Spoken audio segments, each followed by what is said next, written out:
रोहतास जिले के सासाराम स्थित भारतीय जीवन बीमा निगम के मुख्य शाखा परिसर में आज एक दिवसीय धरना प्रदर्शन किया गया।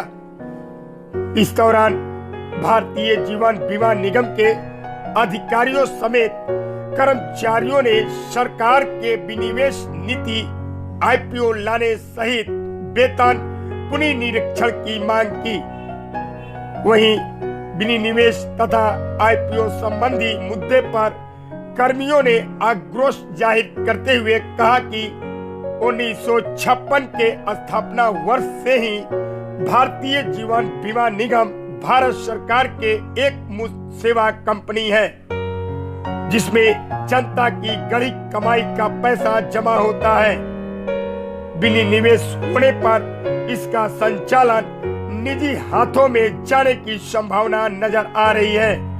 ऐसे में भारत सरकार अपने अड़ियल रवैये से बाज नहीं आ रही है, तो आंदोलन का बड़ा रूप होगा। वहीं भारतीय जीवन बीमा निगम के वरीय कर्मचारी से लेकर अधिकारी तक इस आंदोलन को बड़ा रूप देने के लिए तैयार है। सासाराम से हिंदुस्तान सवेरा के लिए संतोष दुबे की खास रिपोर्ट। फोरम जिंदाबाद जिंदाबाद जिंदाबाद, फोरम जिंदाबाद जिंदाबाद जिंदाबाद, फोरम मार्च मार्च मार्च, फोरम। अच्छा, क्या वजह रही है कि आज आप लोग LIC के मुख्य द्वार पर हड़ताल पर रहे हैं?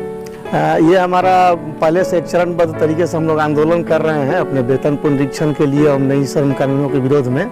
लेकिन वित्त मंत्री ने जो सबसे अपनी पिछले महीने अपना बजट पेश किया है, उसमें उन्होंने 2 बैंकों के निजीकरण करने के लिए कहा है और उसका नाम भी उन्होंने नहीं लिया है। इसके अलावा जो विनिवेश संबंधी उनका बयान है कि विनिवेश PSUs का हम करेंगे, हम PSUs को चलाने के सक्षम नहीं है, जबकि हमारा जितना PSU है, इवन कीजिए वो हमारा अपना मातृ संस्थान LIC है, हर साल 5% लाभांश हम लोग देते हैं, करीब 26-2700 करोड़ रुपया भारत सरकार को देते हैं। और 1956 से आज तक हमारी संस्थान एक बार भी घाटे में नहीं रही है। और जब भी कुछ वित्तीय विचलन हुआ है सरकार में, हमारी संस्थान ने अपने पुरजोर कोशिश करके उसको संभालने का कोशिश किया है।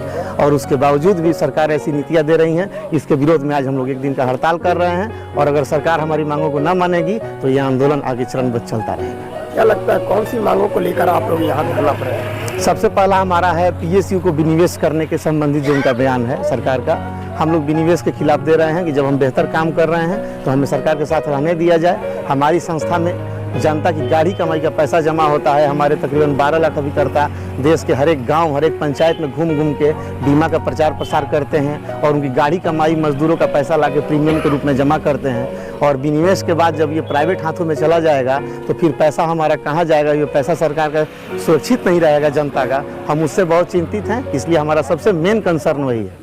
सरकार अगर आपकी बातें नहीं मानती है, इसके आगे की प्रक्रिया आपकी क्या है? इसके अलावा हम अपना आंदोलन चरणबद्ध तरीके से और आगे बढ़ाएंगे और बेहतर आंदोलन करेंगे। अपना पूरा प्रयास करेंगे कि हम सरकार को आगे घुटने नहीं टेकें और सरकार हमारी मांगों को मान ले। क्या नाम पड़ेगा आपका? कौशिक कुमार। क्या है आप? जी, मैं कर्मचारी हूँ भारतीय जीवन बीमा निगम सासाराम शाखा में। सर, आज आप लोग LIC के मुख्य द्वार पर बैठे हैं, क्या लग रहा है किन कारणों के? हम लोग देश के विकास में हमेशा आगे रहे हैं, संस्था के रूप में भी और व्यक्तिगत सोच, सकारात्मक सोच रखते हुए भी हम लोग हमेशा चाहते हैं कि देश विकास की तरफ बढ़े, देश आगे बढ़े, हड़ताल न हो। लेकिन सरकार की मजदूर विरोधी नीति, औद्योगिक संस्थाओं की विरोधी नीति ये बाध्य कर रही है कि हम हड़ताल पर जाएं और अपने वाजिब मांगों की पूर्ति के लिए अंतिम रास्ता जो हड़ताल है उसको अख्तियार करें। इसके लिए हम पूर्व में भी धरना प्रदर्शन, गेट डिमॉन्स्ट्रेशन के रूप में दे रखे हैं, लेकिन सरकार ने इस पर कोई संज्ञान नहीं लिया। अगर सरकार चेत जाती और समझती गंभीरता को तो शायद ये दिन नहीं आता और हम लोग आज अपनी ड्यूटी पर रहते। लेकिन इसके पूर्व में जो हमारे अन्य PSU हैं, बैंक और जनरल इंश्योरेंस, उसमें भी स्ट्राइक हुई, लेकिन सरकार का कोई सकारात्मक जवाब इस बात संबंध में नहीं आया और न ही कोई आश्वासन ही आया कि हाँ, आपकी मांगे जो हैं या आपकी बातें जो हैं उस पर हम विचार करेंगे और ऐसा कोई नकारात्मक कदम हमारे तरफ